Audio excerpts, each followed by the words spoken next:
Kata Imam Ghazali, kalau nu jeling tenan. Kenapa Imam Ghazali disebut Hujatul Islam? Sama nak kepen syukur itu gampang. Duit randuwe, utang wakeh, jatuh tempo, bojo wani, anak kecewa di bapak gue, terus mentek ngamek gue. Niku jari Imam Ghazali kena sekarang nikmat moro kuburan. Moro kuburan terus kamu berkeyakinan bahwa semua yang sudah mati itu sangat-sangat berkeinginan hidup meskipun hanya 1 jam. Wong sak donya mulai Nabi Adam nganti saiki kabeh berharap dihidupkan lagi meskipun 1 jam karena ingin membenahi kalimat tauhid la ilaha illallah. Lah kowe iku jek urip. Kowe iku jek urip. Berarti wong sak miliar-miliar sing wis mati iku iri mbek kowe mergo kowe jek urip. Nah, berarti terus kowe syukur ya Allah apapun masalahnya di dunia saya ini hilang semua mergo kula jek urip.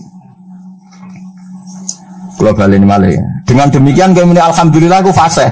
Piye wae kowe iku duwe nikmat rupa-rupane urip yang sangat diingini oleh Firaun sekalipun, oleh Namrud, oleh Qarun, orang-orang miliarder dulu itu sangat berkeinginan sing jenenge urip.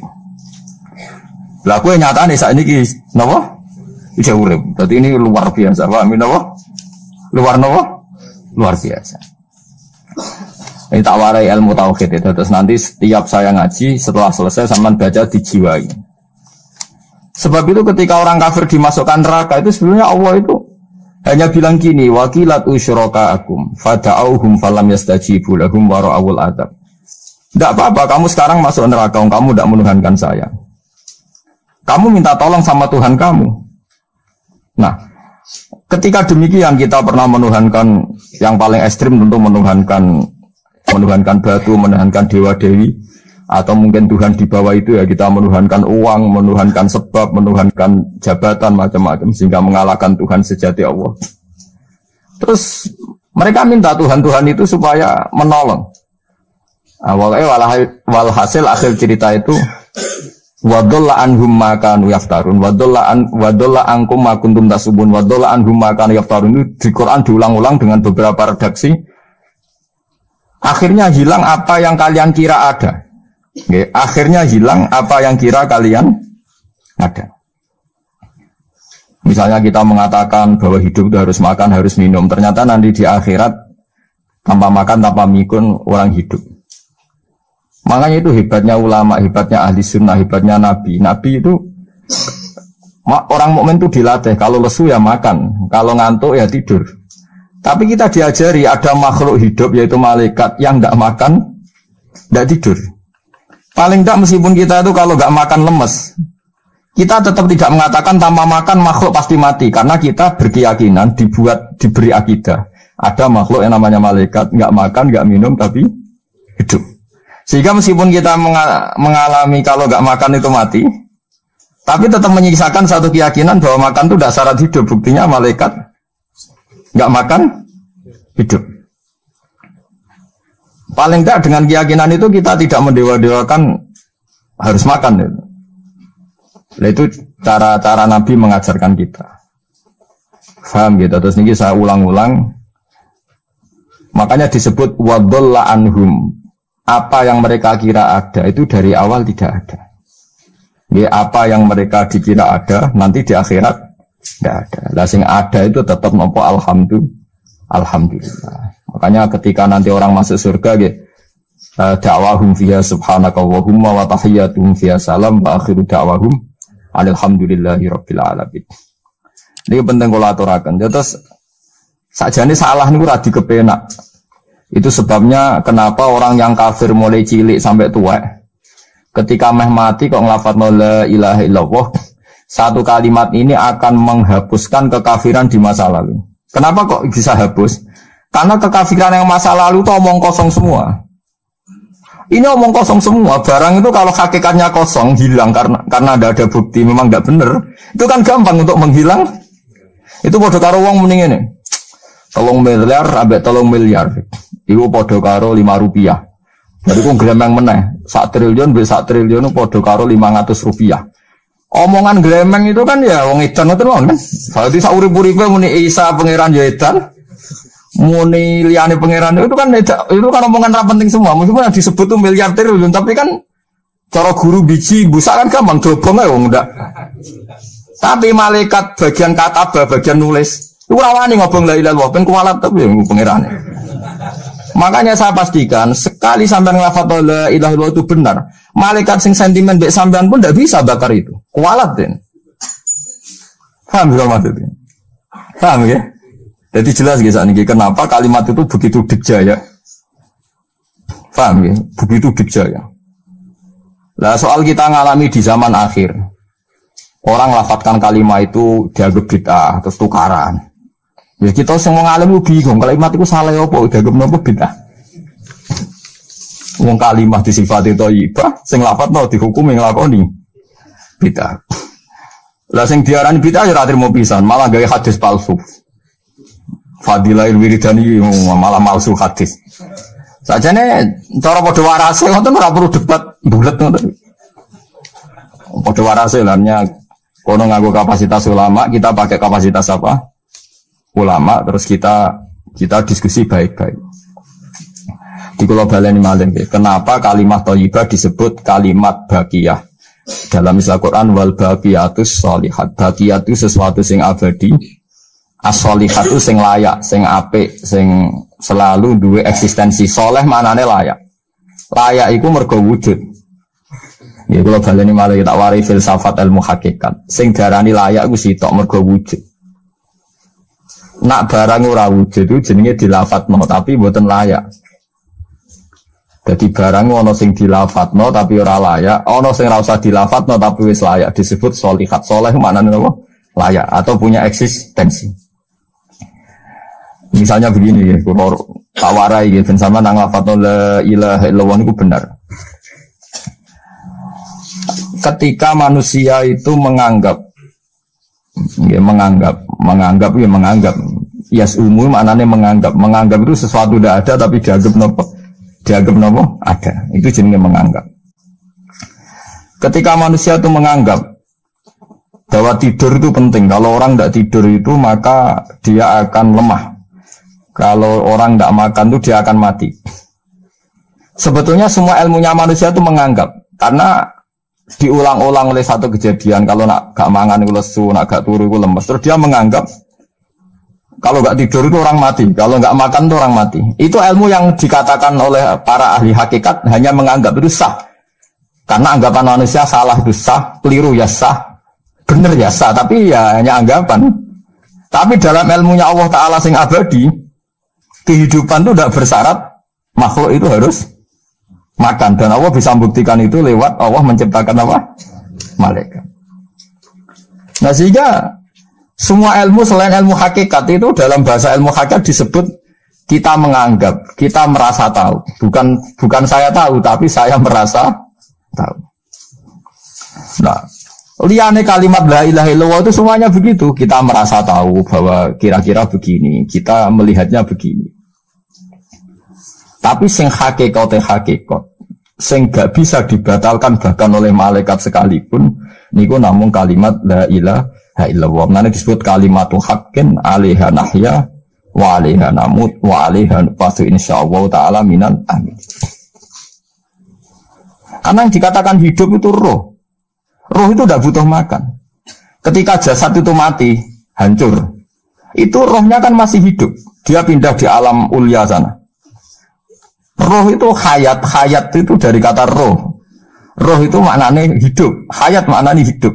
Roh dan hayat ini satu sistem yang kita tidak tahu, yang tahu hanya Allah. Ini tidak butuh makan.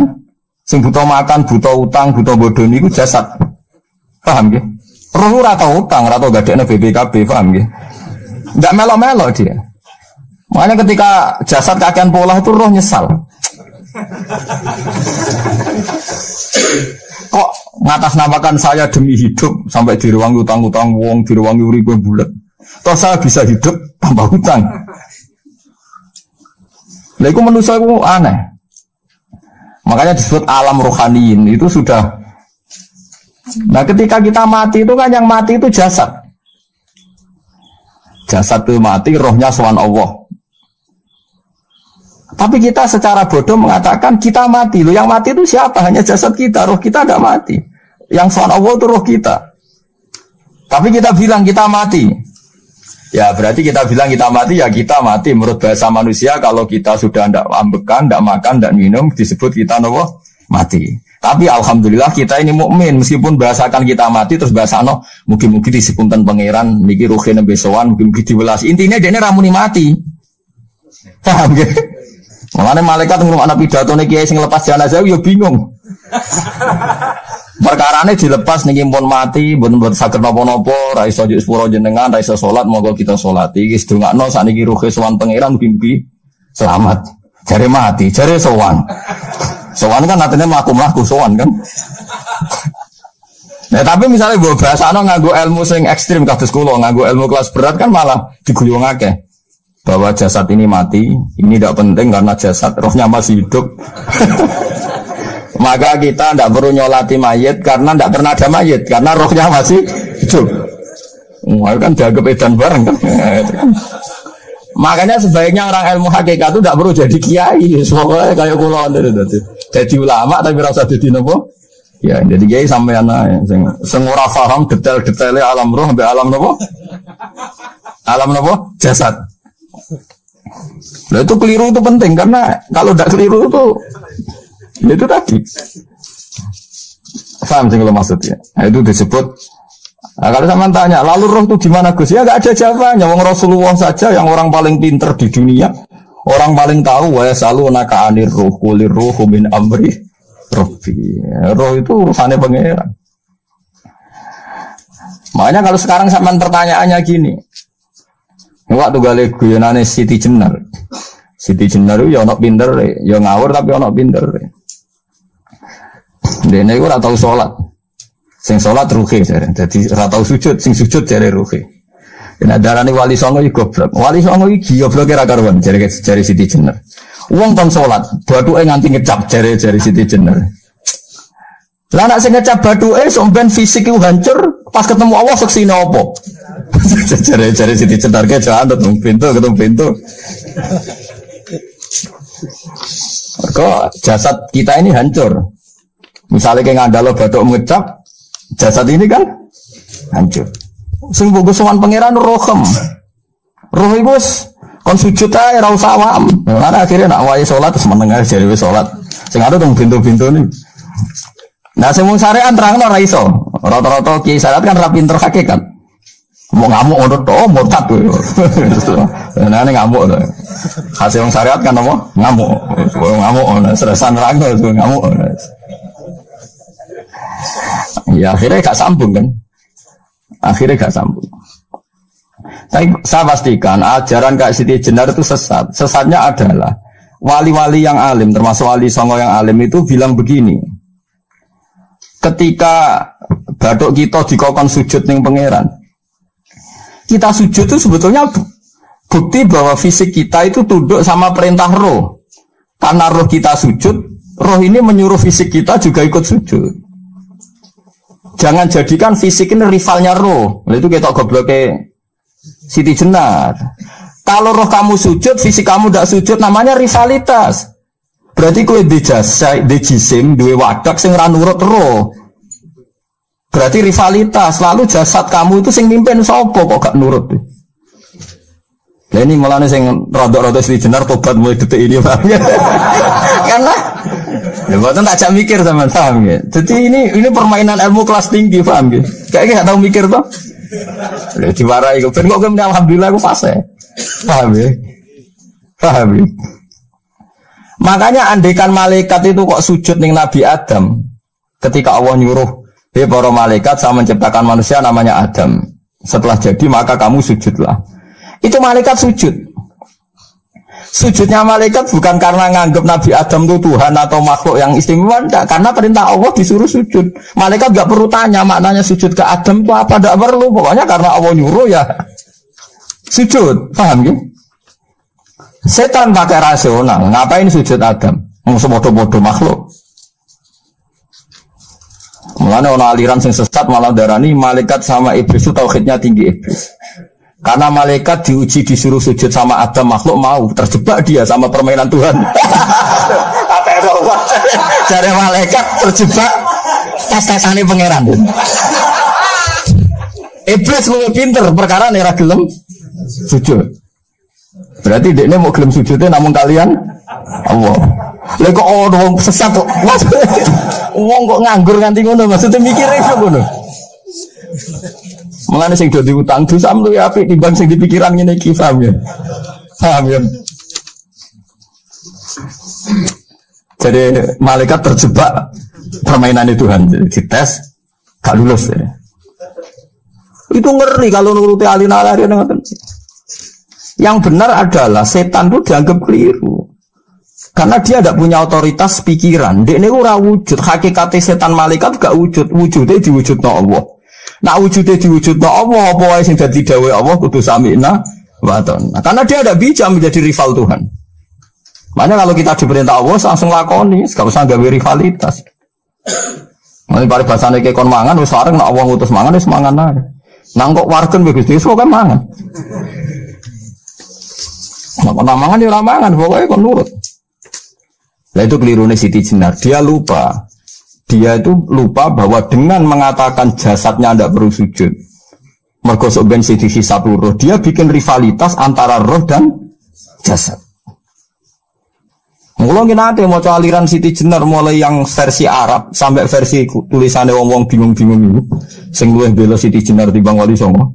Bahkan dalam cerita itu seakan-akan Wali Songo kasut, mergo jare Siti Jenar dipateni wangi terus diganti asu macam-macam lah ceritanya.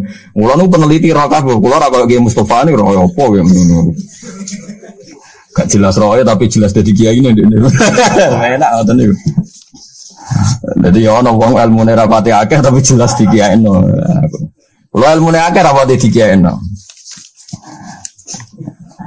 Jadi kekeliruan-kekeliruan ini mergo ngoten niku memang ilmu hakikat itu jelimet.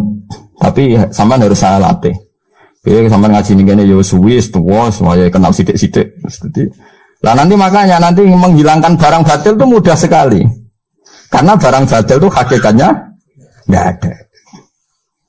Mbok ana wong muni 1 miliar ditambah 1 triliun jumlah 5 rupiah, mbok sing disebut angka 1 miliar 1 triliun lafaz ini enggak ada.